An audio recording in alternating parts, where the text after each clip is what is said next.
Hello everyone. Today we will discuss about the levels of teaching. There are three levels of teaching: memory level, understanding level and reflective level. इन तीनों level से पहले हमारा एक और level आता है जिसको हम बोलते हैं ऑटोनोमस लेवल। ऑटोनोमस लेवल का कंसेप्ट जो है मोरिस एंड एल बीजे ने दिया था। ऑटोनोमस लेवल क्या होता है? जब जो हम स्कूल जाने से पहले बच्चा जो सेल्फ लर्निंग करता है, मीन्स जो 1 to 3 ईयर्स वाली एज होती है, जिसमें बच्चा खुद सीखता है, जिसमें टीचर का कोई रोल नहीं होता, या अपनी नेचुरल सेटिंग से या फैमिली से जो बच्चा सीखता है उसको हम बोलते हैं ऑटोनोमस लेवल। देन आता है हमारा मेमोरी लेवल, जिसका concept was given by Herbert, understanding level was given by Morrison and reflective level was given by Hunt. Memory level जो होता है वो थॉटलेस होता है, क्योंकि इसमें मेजर रोल टीचर का होता है, स्टूडेंट का पैसिव रोल होता है। और जो अंडरस्टैंडिंग लेवल होता है वो थॉटफुल होता है। थॉटफुल मेमोरी लेवल का अगर हम एग्जांपल देखें तो जैसे हमारी प्री प्राइमरी क्लासेस होती हैं, उनमें टीचर बच्चों को चीज़ें ग्रैब करना सिखाते हैं, रेदर देन उन चीज़ों के पीछे का, किसी भी पर्टिकुलर टॉपिक के पीछे का लॉजिक बताए बिना वो रूट मेमोराइजेशन पे फोकस करते हैं। जैसे बच्चे को ABCD सिखाया जाता है, अल्फ़ाबेट सिखाए जाते हैं, काउंटिंग सिखाई जाती है, तो उसके पीछे कोई लॉजिक नहीं है, वो उन्हें लर्न करना ही पड़ेगा, रूट लर्निंग करनी ही पड़ेगी। देन आता है हमारा अंडरस्टैंडिंग लेवल। अंडरस्टैंडिंग लेवल जो होता है हमारा थॉटफुल लेवल होता है। जैसे प्राइमरी क्लासेस के बाद बच्चा कंसेप्ट समझने लग जाता है खुद से, और वो उसके पीछे का लॉजिक क्या है, मतलब उस पर्टिकुलर टॉपिक की अंडरस्टैंडिंग वो करने लग जाता है कि इसका मीनिंग क्या है, क्या आइडिया है, क्या इसके पीछे का लॉजिक हो सकता है, वो आता है हमारा अंडरस्टैंडिंग लेवल में। देन आता है हमारा reflective level of teaching. Reflective level most thoughtful level of teaching है। फॉर एग्ज़ाम्पल जैसे PhD में होता है कि स्टूडेंट को कोई पर्टिकुलर प्रॉब्लम दे दी जाती है और वो उनको खुद से सोल्व करनी पड़ती है। रिफ्लेक्टिव लेवल में हमारी क्रिटिकल और ओरिजिनल थिंकिंग डेवलप होती है, क्योंकि कोई भी पर्टिकुलर केस हमें दे दिया जाएगा और उसके सॉल्यूशन हमें खुद से ढूंढने पड़ते हैं। इसमें टीचर का रोल पैसिव होता है और स्टूडेंट का रोल एक्टिव होता है। मेमोरी लेवल में कंसेप्ट की अंडरस्टैंडिंग नहीं होती, no concept of understanding. On the other hand reflective level में मास्टरी ऑफ कंसेप्ट, मतलब जो भी कंसेप्ट है उसमें बच्चे स्टूडेंट्स जो है वो मास्टर कर लेते हैं, मतलब उस पर्टिकुलर कंसेप्ट को वो अंडरस्टैंड कर लेते हैं।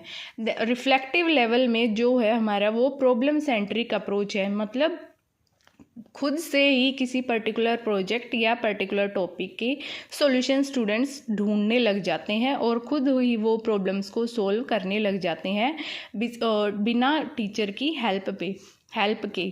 और रिफ्लेक्टिव लेवल में हमारा मेमोरी लेवल और अंडरस्टैंडिंग लेवल दोनों आते हैं। Reflective level includes both memory level teaching and understanding level teaching. Reflective level में जो टीचर का रोल होता है वो पैसिव होता है और जो स्टूडेंट का रोल होता है वो एक्टिव होता है। On the other hand understanding level में टीचर और स्टूडेंट दोनों ही एक्टिव होते हैं। दोनों एक्टिव कैसे? टीचर अपनी तरफ से उस टॉपिक को समझाने की कोशिश करते हैं और स्टूडेंट भी अपने एंड से उस पर्टिकुलर टॉपिक पे कुछ न कुछ सर्च करते रहते हैं। जैसे कोई भी पर्टिकुलर टॉपिक दे दिया जाए क्लास में डिस्कशन के लिए, फॉर एग्ज़ाम्पल जैसे आज का टॉपिक है वही कि जीरो पॉवर्टी के ऊपर आपको कोई आर्टिकल या ऐसे लिखना है, तो स्टूडेंट जीरो पॉवर्टी से रिलेटेड जो भी आइडिया, जो भी कंसेप्ट्स होंगे, जो भी आर्टिकल्स होंगे, वो खुद से उन्हें पढ़ेंगे और टीचर भी उनको जीरो पॉवर्टी वाले कंसेप्ट की नॉलेज प्रोवाइड कराएंगे। इसमें जो हमारा मेमोरी लेवल है इसमें टीचर का रोल एक्टिव होता है और स्टूडेंट का रोल पैसिव होता है।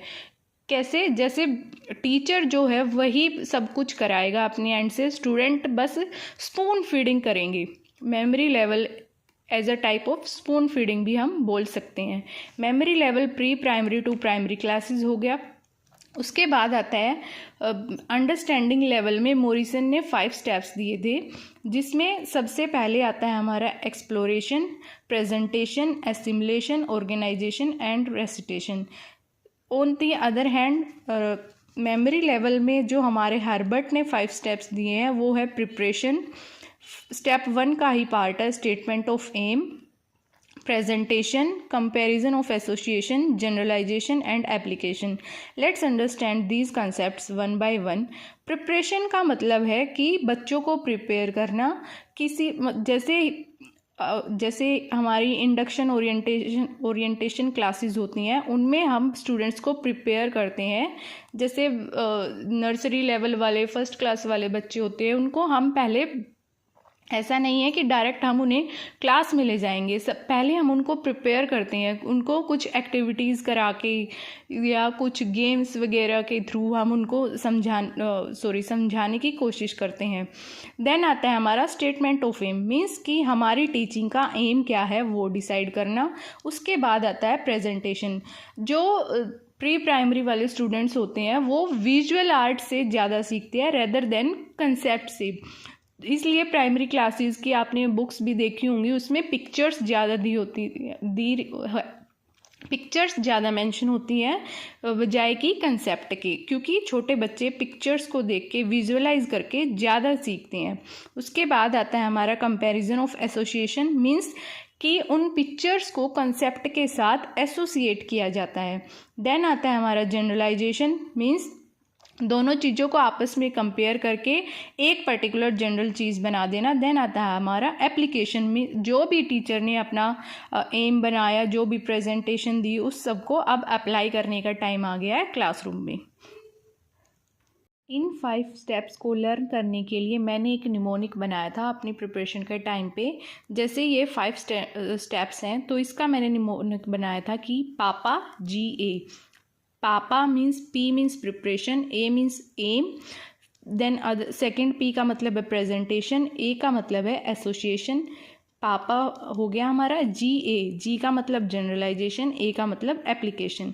ऐसे ही आप भी कोई भी निमोनिक बना सकते हैं, जो भी आपको अच्छा लगे या जो भी आपको समझ आए उस टाइप का आप निमोनिक बना सकते हैं, क्योंकि एग्ज़ाम टाइम में हमें निमोनिक्स के थ्रू जल्दी याद होते हैं।